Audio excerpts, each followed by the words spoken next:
Hello everyone, with the Jewish Week Online. I'm your host, Aaron Herman. How do you create a Jewish viral video?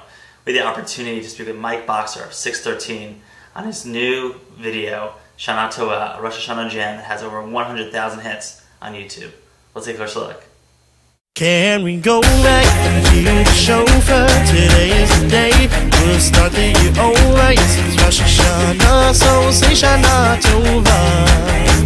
Yeah, we'll say Shana Tova. When Yom Tov's over, all that tshuva, I can feel my heartbeat. But I'm not gonna stop, cause I got Yom Kippur in little more than 1 week. Praying for hours, and when all that is through, I know exactly what I'm gonna dip my apple into. Honey, cause we want a year that's happy and sweet. On this holiday, no one tried to kill us, but hey, who cares? Let's eat.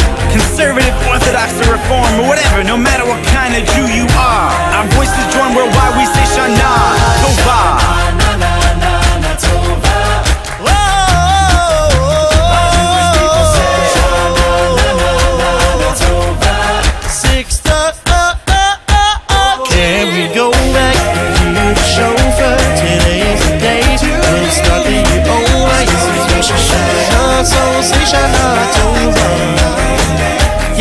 Shana Tova.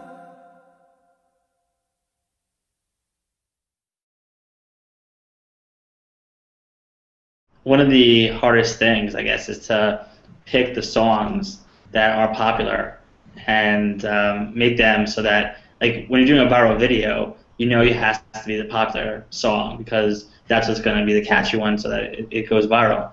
How do you pick your song?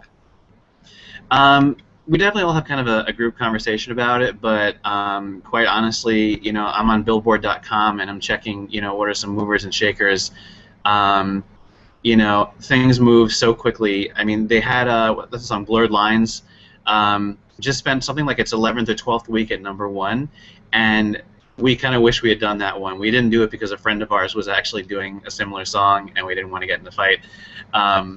But it actually, that's such a rarity. It's been something like 2 years since a song spent that much time at #1.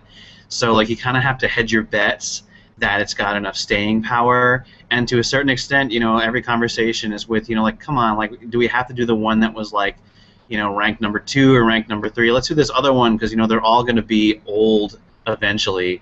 You know, this one, like, people remember it will be a classic. It'll be, you know, more well-known.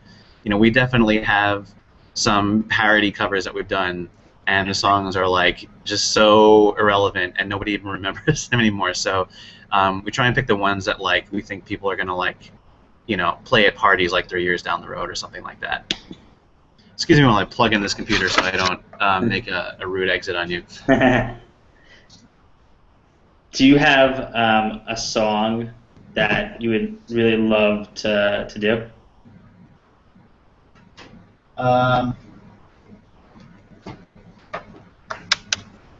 Song that I really love to do.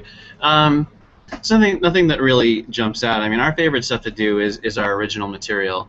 You know, unfortunately, it's scientific fact that original material will, you know, certainly not without you know, a major label machine, will never be as popular as, you know, stuff that's established out there. There's a reason people like what they know, and there have actually been scientific studies conducted by record companies on this phenomenon, and that's why you hear like one song becomes really popular, 5 seconds later you'll hear a new song come out that sounds just like it. You know, it's no accident that originality has more or less left the pop music industry. Mm-hmm. So, you know, it's more gratifying for us to do our original stuff, but when it comes to the parody stuff, it's definitely more fun to do the more energetic stuff. And I think we're too busy kind of making things relevant and timing it for the next, you know, major Jewish time of year to, you know, look at something and be like, oh, let's do that one. And, you know, frankly, I think we're all music aficionados and into the classic stuff enough that no one is taking such a huge liking to anything that's really coming out on the radio these days anyway. One of the things that I think about when, you know, you're putting all this time and effort into a song is, like, where do you see it going? Like, when you create the song, then you shoot the video, do you have an idea of, like, if it would go viral, you're like, that, you know, that can work? Absolutely not. It's you know, you really can't tell.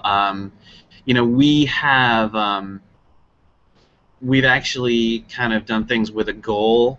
You know, obviously, you know, we love making these videos. You know, but the kind of the whole impetus of doing them is obviously as a marketing vehicle.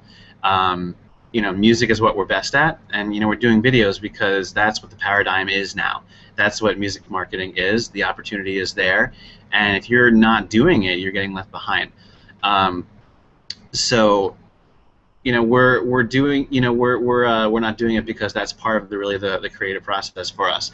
So, you know, we kind of keep the marketing in mind.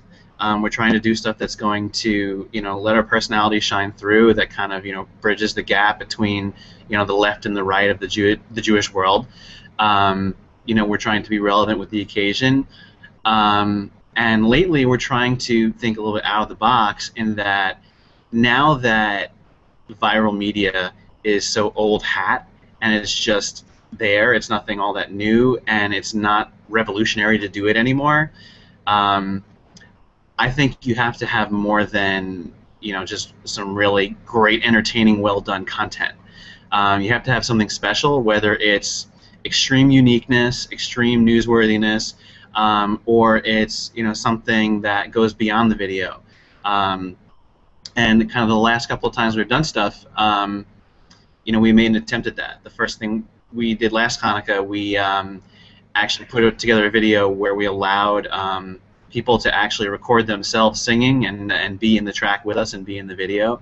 You know, that went really well, but it didn't, you know, despite the fact that we gave people the impetus to share and join us in the music, it didn't do nearly as well as when we did, you know, the kind of the We Are the World original parody of Hanukkah Rights.